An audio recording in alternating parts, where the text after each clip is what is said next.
Welcome to another weekend bonus episode of the Tech Meme Ride Home. I'm Brian McCullough.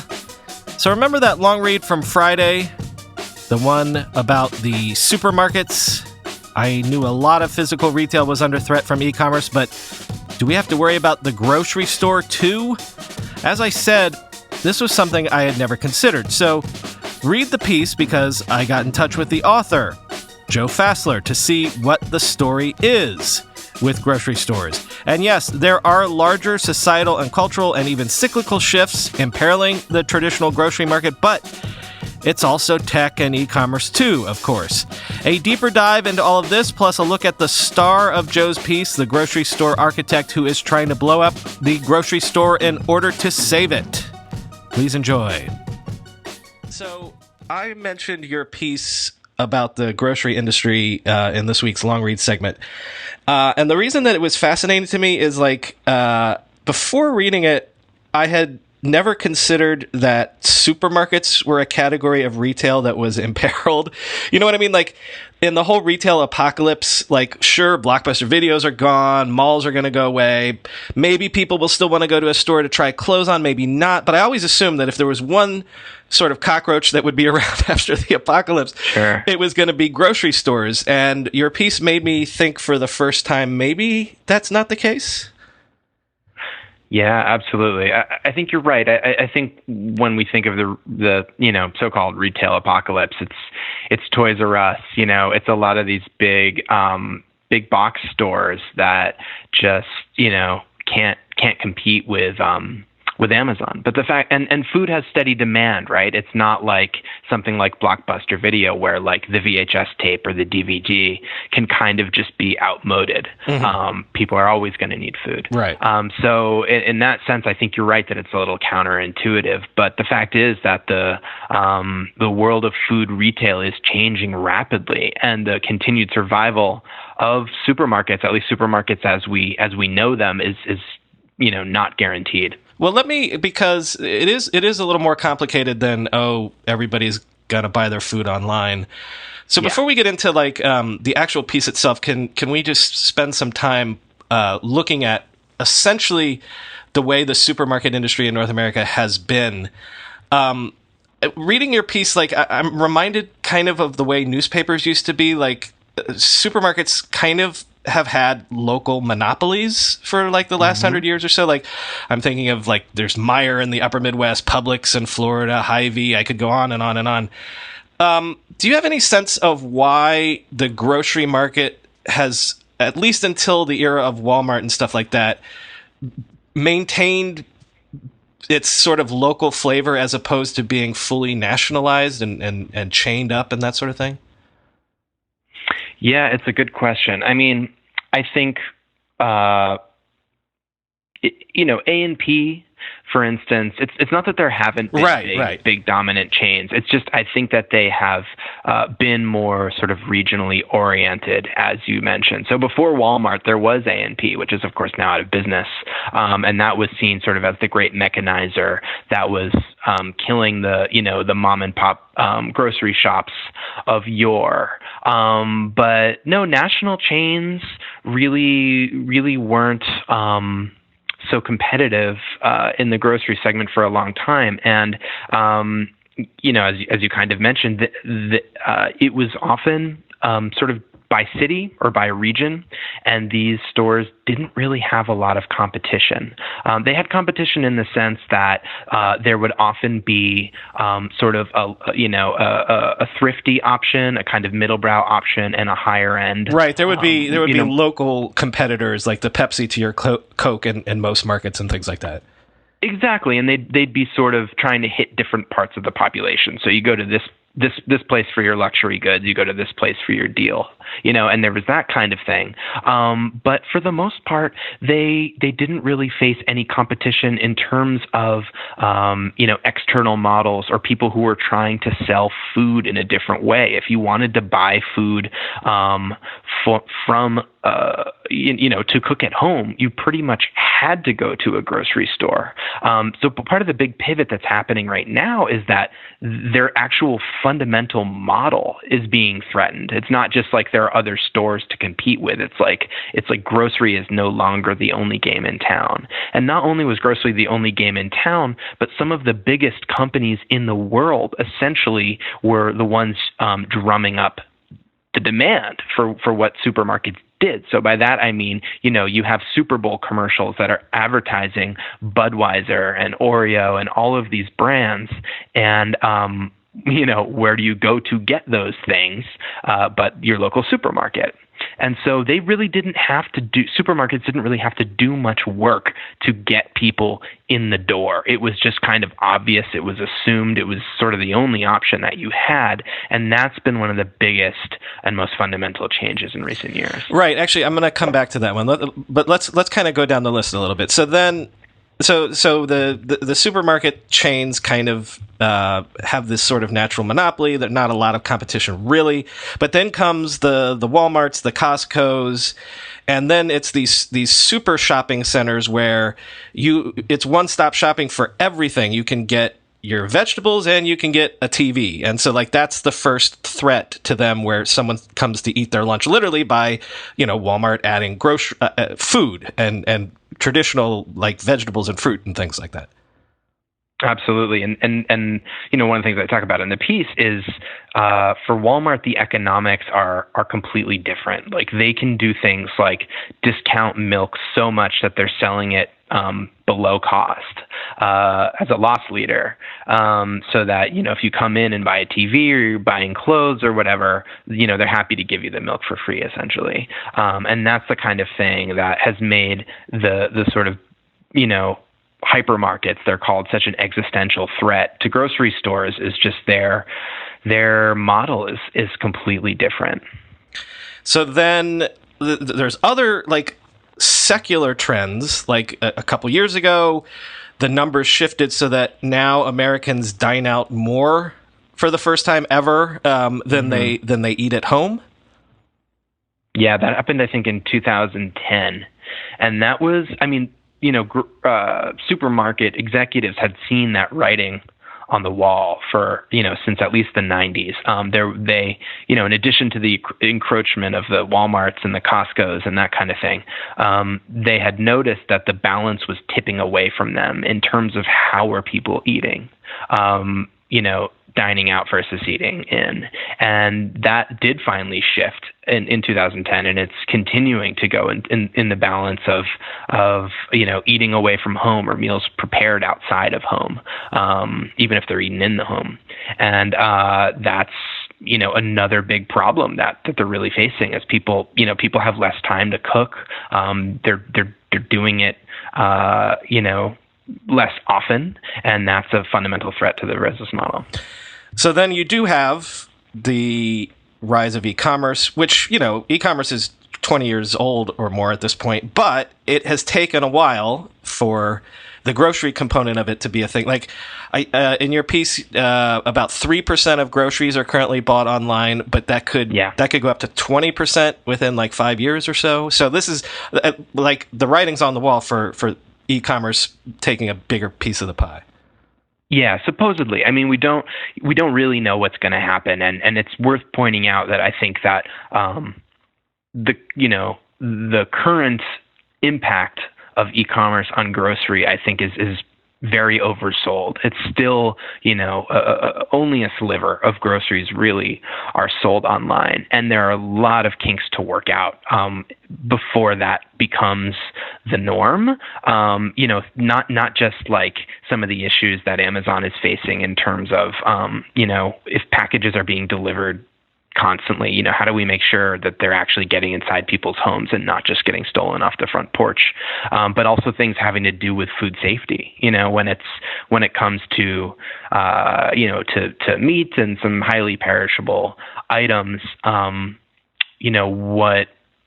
what standards are really in place. A lot of the food safety law around that, sort of has yet to be written. So there are issues. But that said, commerce is increasingly moving online, that's going, all the sort of prognosticators say that this is going to really become an increasing way that we all buy groceries, and there will be a lot of hybrid models too. I mean, Amazon and Whole Foods are already working with delivery, and other grocers are really scrambling to do that as well. And to a degree, that's not new, right? People will talk about the milkman and how there have been models before for groceries being home delivered. So in some ways, it's a return to form. But yeah, that's going to be an increasing, factor in the market. Well, your piece made me think of like my own purchasing habits, and this kind of comes back to what you were talking about how in the old days the consumer packaged good companies did the advertising for the grocery chains, and they were tightly partnered and things like that. But anything that's in a box, I don't go to a grocery store anymore. If I need paper towels, if I need so in a sense, if that is the future, if my family's buying habits represent the trends, then right, the only thing that the grocery stores still offer me are those perishable items. So that if those problems that you're describing get solved, then they're staring down the barrel of like, what do I need them for anymore? Exactly. So that's one of the things that I really talk about in the piece, where that there's going to probably be this bifurcation of retail, and to an extent it's already happening, where you go online for the things online does well. And that's being able to sort of, price comparison shop among hundreds of different retailers and get the best possible deal. So things like, paper towels, soap, even canned goods to an extent. Those are the kind of things that I think online will really excel in. But that's not everything. Do you want to really buy tomatoes online? Right. Do you want to buy beef? Do you want to buy or ground beef? Do you want to buy cheese online? I mean, there's a certain kind of food that is highly perishable, where we might want to select by attribute, whether that's taste or appearance or, getting to sample it in the store, where online retailing is not going to excel at that. And so, and that actually probably isn't going to change in the near future. I think what people who really follow this stuff closely think is going to happen is you're going to continue to go to a physical store, a market of some kind in person to get, your heirloom tomatoes. But that, that your paper towels and stuff you're going to get online. The problem with that is that a lot of those packaged goods, whether it's sort of like dishwasher detergent or cookies and crackers, that's where grocery stores make a lot of their margin. That's where the markup often is highest. And so by losing that, they really need to rethink the model.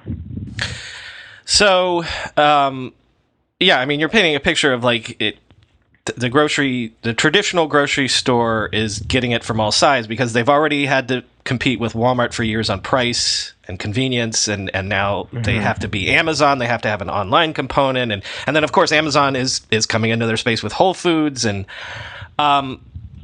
so is the fear that a couple decades from now, again, like has happened in other markets, that there's only like a handful of players in how food gets on our table, and if that's the case, it sounds bad to me, but are there specific reasons why that would be bad? Is it just a concept of, there would be a race to the bottom in price, which is good, and also convenience, which is good, but like would quality and variety suffer in that sort of universe?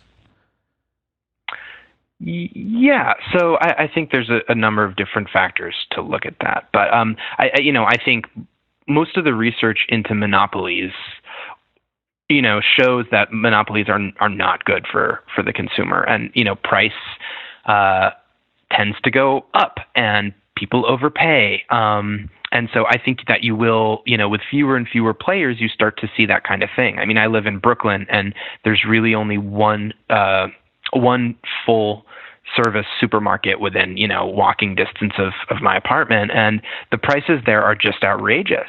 And I think it's for a reason, right? It's because there's not a lot of other options in the area, and so I think that's that kind of works as a metaphor for if there's fewer players in the industry, what can tend to happen. So I think a lot of it is an economic,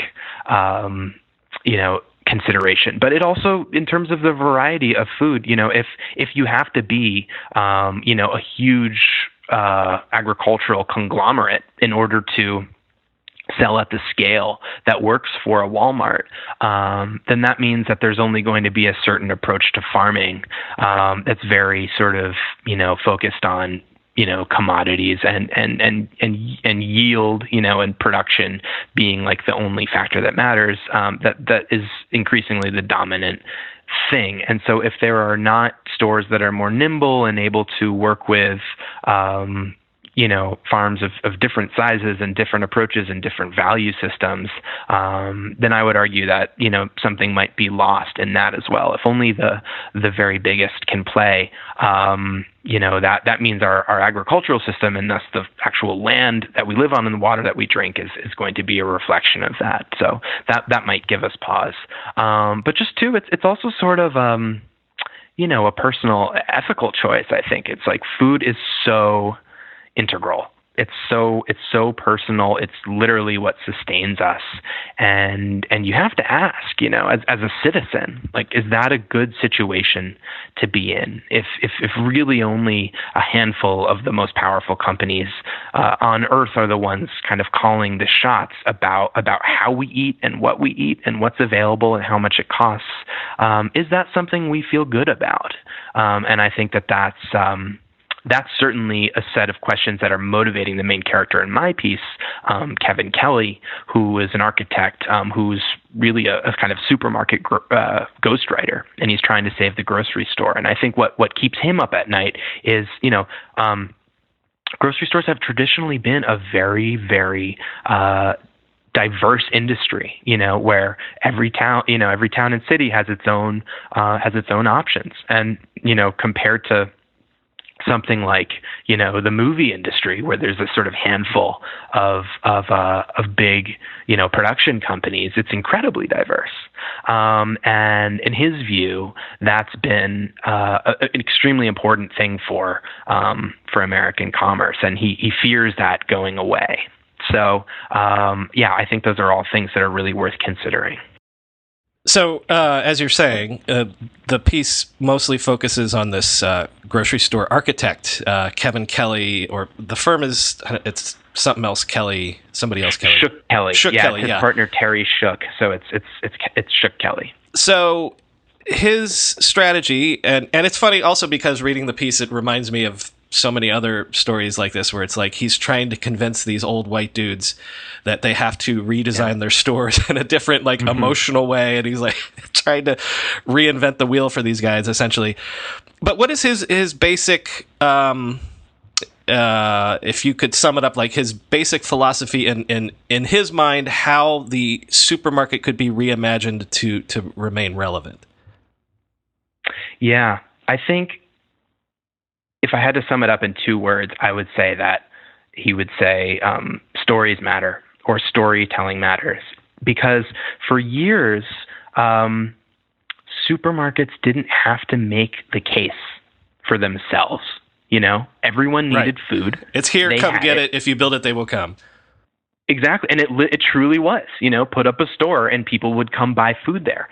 And now that's no longer a given. And in fact, it's an uphill battle. And so what he's trying to convince his customers, his clients, many of whom are 3rd and 4th generation grocers, is that that's no longer enough, and they have to make a case for what they're doing. And it has to be such a strong case that people are actually going to show up. So what he's trying to convince them to do, and it has been an uphill battle to an extent, is to make their stores more like movie sets, where you're getting aisles out of the way and you're creating these kind of experiential spaces, with a lot of kind of, almost like, movie sets, and sort of slogans on the wall that subtly reinforce perception and artwork, and all of these things that are not just aesthetically appealing, but actually make the case for a set of values. And for each store, it's different, right? Like, some of the stores are, the store that I profiled, Harvest Market, which is in Champaign, Illinois, is all about, it's kind of like, it's a bit of like a Republican's vision of Whole Foods. It's very much about, like, American agriculture, and there's pictures of combines, and it's just got this real sort of homespun, folksy vibe, but it's doing really excellent work in getting products from the local, farms into the store, to the extent that there's actually something I've never seen before, an in-house butter churner, right. Where they buy all this sweet cream by the gallon and actually sell bricks of fresh made butter there in the store. And so that's a cool product, right? But it's also about storytelling. I mean, there's this like Willy Wonka-esque contraption, and you can watch it work and you can taste it. And that's something where it's all, in the service of making the case for, like, here's what we do. Here's the kind of food we sell. It's delicious. There's values behind it. You can believe in it. You can taste it. And guess what? Amazon actually can't do any of those things. So in Kelly's view, if you're really, if you're telling a good story that actually has legs and actually has products that can back up the story, then you are doing something that, e-commerce may never really be able to do in quite the same way, and that's how they're going to stay alive. But it means changing everything. And grocers, I think, are really afraid of that. It's not just experiential, though, because it's like, again, you're getting things like fresh butter and milk, like literally fresh, as opposed to something you can get in a box. But also adding these things like the pre-made meals, the delis, the butchers, the cafes, the things where it really is, it's like leaning into the things that can't be put into a box, the things that can't be turned into an online sort of thing. Exactly. So if you go to Harvest Market, it's incredibly unusual. I mean, they have a restaurant, with maybe 40 or 50 seating areas. It's not, they don't have like a wait staff, but you do order at a counter. But you can have breakfast, lunch, and dinner there. There's actually two different bars in it. There's kind of a beer-based bar, and then upstairs, which, first of all, how many grocery stores have an upstairs? There's a wine bar. There's a family room with like couches and games.